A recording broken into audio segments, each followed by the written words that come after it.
Hello guys, and welcome to my channel. Today we are making a favorite of mine, banana pudding. Now this is a southern favorite. This is just a delicious dessert, but I haven't had it in some time. It's probably been about 5 years, and I wanted to work on a healthier version of banana pudding because most of the time you have to buy the pudding package, pudding and the wafers already made, and that's how I've always made it in the past. And I started making it with like healthier cookies and pudding from the store, but I wanted to make one from scratch, totally whole food, plant-based, super healthy. So here you go. I also wanted to make this for my mom, and she loved it. She was looking for a healthier version as well, and we both love it. Now I just made this banana pudding with what I had on hand, but I'm going to kind of stick some notes in there about my favorites and things that I like to use. I also usually use like vanilla bean paste, a really good like vanilla for this, just because it really makes this recipe, it just brings it up a notch. Also, I like to use sweetened yogurt. Yogurt that has been sweetened with either agave or cane sugar, because it just brings, again, it brings this recipe up a notch. But I will put the full recipe will be in the description box, and I will guide you through the recipe as well and show you what we're using throughout the video. And then we're going to come back for a taste test because I can't wait. So I will see you guys. Let's get into the recipe, and I'm going to show you how to make a whole food plant-based banana pudding. All right, guys. So we are going to make the pudding, and we only have 3 main ingredients. So the first ingredient that we have here is some cooked and mashed Japanese sweet potatoes. So Japanese sweet potatoes look like this, and they're white inside, so they work perfectly, and they give you like a kind of a vanilla custard sweetness, so they work great for this recipe. So we have a half a cup of that I have mashed and cooked, and then we have a half a cup of dairy-free yogurt. So I want to show you what I'm using. I'm using an unsweetened vanilla yogurt because we want that vanilla flavor. So this has no sugar in it. This is coconut milk, but I've also used almond milk. I've used oat milk in this recipe. Whichever dairy-free yogurt that you want to use will work. But yeah, here we go. And I also like to add, let me show you some additions that I add to it. So I add additional vanilla extract or banana extract, which just works, as a little extra, but you don't need it. Most of the time I just add some extra like vanilla bean paste or vanilla extract, and that works just fine. And then I also have a little bit, I forgot to say, this is the last of the 3 main ingredients that you'll need, and this is some plant milk. And I have about 3 tablespoons here. I'm just going to add it a bit at a time, just depending on how smooth you want it, because this thickens, but it doesn't thicken a whole lot. So, basically the thickness that you have when you make it will be similar to the thickness that you have when it's complete. And you can also add any sweetener of your choice. I'm going to add a few tablespoons of agave nectar, or you can add maple syrup, or you can add dates for a sweetener if you want it nice and sweet. And so that's it. We're just going to pour everything into our food processor here, and we're going to make our pudding. And guys, this is so easy. So I'm just going to go ahead and start throwing everything into my food processor here.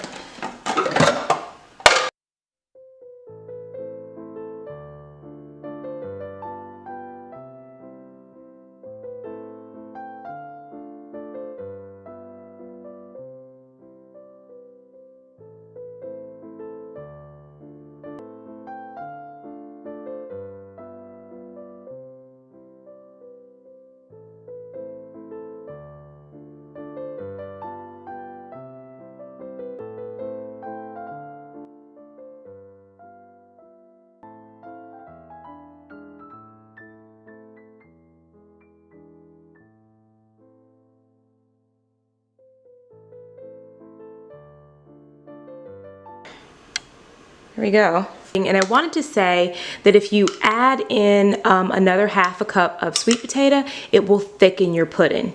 So if you add in another half a cup of sweet potato, it will make the pudding more thicker. All right, let me darken the color a little bit so you can see it. So anyway, there we go. And so anyways, we're gonna chill this in the fridge while we make our almond vanilla wafer.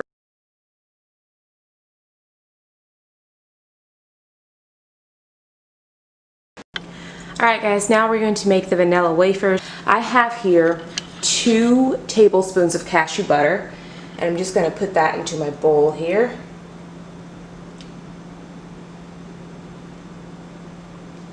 Nice creamy cashew butter makes a difference. Well, go ahead and preheat your oven to 350. Alright, and then we're going to add in 1 tablespoon of water. We're going to add in 2.5 tablespoons of maple syrup or agave nectar.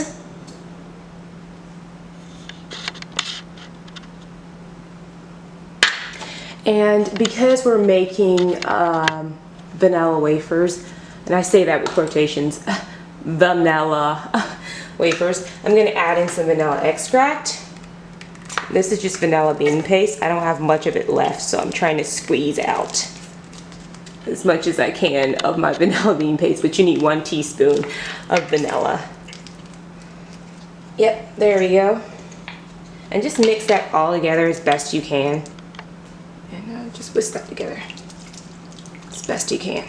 I've got 1 cup of almond flour. I'm gonna go into my bowl here. You could do a little bit at a time. You want it to be a little bit more graceful, but I don't care.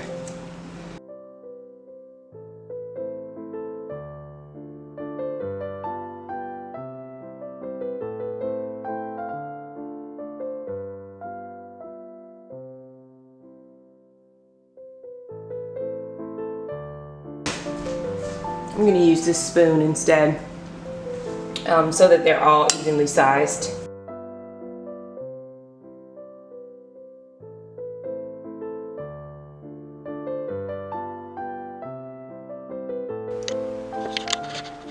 Alright, they're going in the oven. Cookies are out of the oven at 10 minutes. Let them cool completely or they will crumble on you.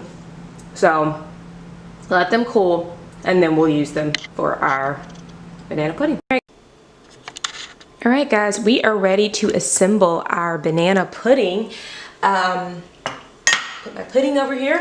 So we got our cookies, we've got our bananas, we've got some additional yogurt, and I personally prefer a thicker yogurt for this. I use coconut milk yogurt, but I usually don't use that. I usually use almond milk or oat milk, and I just like the consistency better. But anyway, I have that for topping, and then I have our pudding, obviously. And so we're just gonna go ahead and we're gonna assemble this baby, and we're gonna put it all together.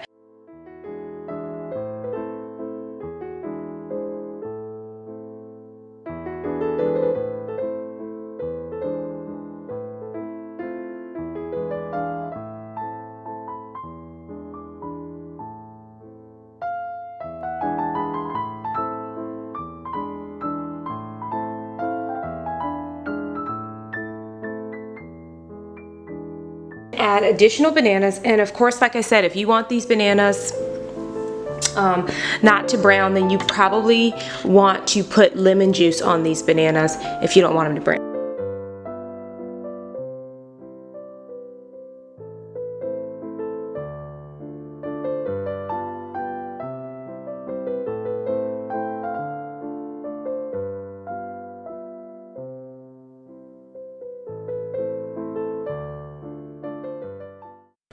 Alright guys, so here we go. I'm going to stick this in the fridge for a couple of hours, let it chill. Now this is a fairly small batch. I only did like 1 layer of the cookies and stuff, and I think this pan, this little pan that I'm using, I mean, it's about 6-7 inches, so if you wanted a bigger batch, then just double the recipe. We're going to stick this in the fridge for a couple of hours, and the cookies are just going to soften a bit, and the pudding's going to thicken up just a bit, and then we're going to eat it. So let me go store it in the fridge.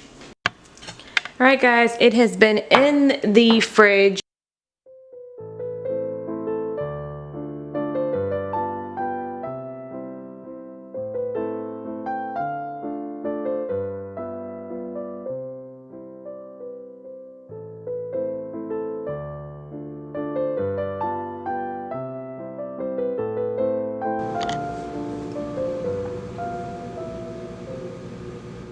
Alright guys, I am back, and this is actually, I let this sit overnight, And when you let it sit overnight, the pudding does thicken up a little bit more, and I just feel like everything just perfect.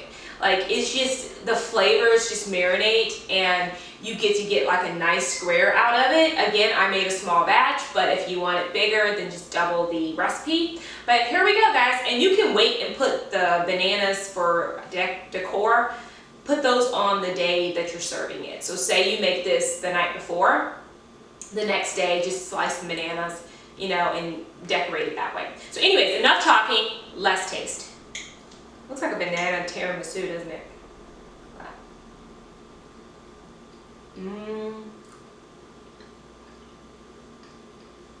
Guys, this is so reminiscent of banana pudding. Wow. And I have to say, like, these wafers, they taste really similar to the regular vanilla wafers that you buy in the box.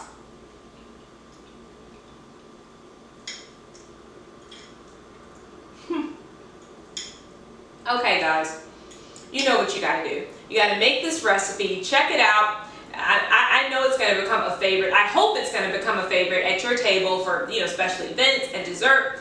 And I will see you guys again very soon. Subscribe if you want to see more. And I will see you guys again very soon. I hope you have a great day. And until next time, bon appetit. Mmm. Mmm. Mmm.